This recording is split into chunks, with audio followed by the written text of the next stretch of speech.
Bwana, mambo vipi mwana Jokso? Leo ni siku yetu ya sita toka Sabasaba hii na sisi kama Jokso ni waahidi na tuko hapa kwa ajili yenu. Tunaahidi kuwatekelezea ajira karibuni kama maadhimisho haya ya Sabasaba. Sasa leo ni siku yetu ya sita na tuko hapa nikawafanyia interviews seekers wa makampuni ambayo tunafanya nayo kazi kwa sasa. Na leo nimekutana na one of the seekers amekuja hapa kwenye banda letu, na download application akaregister na ameupload CV yake, na kwa bahati nzuri nilikuta one of the ajira ambazo yeye anatafuta.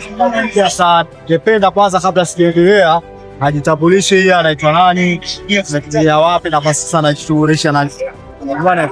Okay, kwa majina naitwa Ibrahim Haruna Juma, ni mwanachuo kutoka chuo cha CBE, ni muhitimu wa mwaka wa 3 level ya degree katika accounting and finance.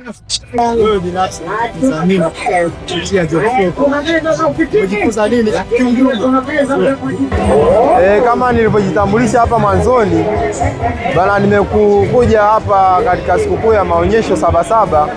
Nimekutana na hii fursa ama kampuni moja inaitwa Jekusoko. Hili ni kampuni ambayo limekuja kutoa suluhisho kwa wasio na ajira ama kwa ndugu zetu wahitimu katika level mbalimbali za elimu za ngazi za juu.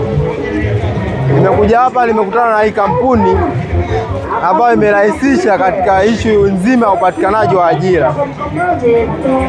Kwa naweza nikatoa changamoto kwa hapo nyuma kidogo kwa ndugu zetu waliohitimu katika level ya degree mwaka wa 3 ama masters, walikuwa wanajiuliza sana issue ya upatikanaji wa ajira na walikuwa wanasumbuka sana katika issue nzima ya upatikanaji wa ajira. Sasa kupitia sikukuu ya maonyesho nimekutana na suluhisho nzima la upatikanaji wa ajira.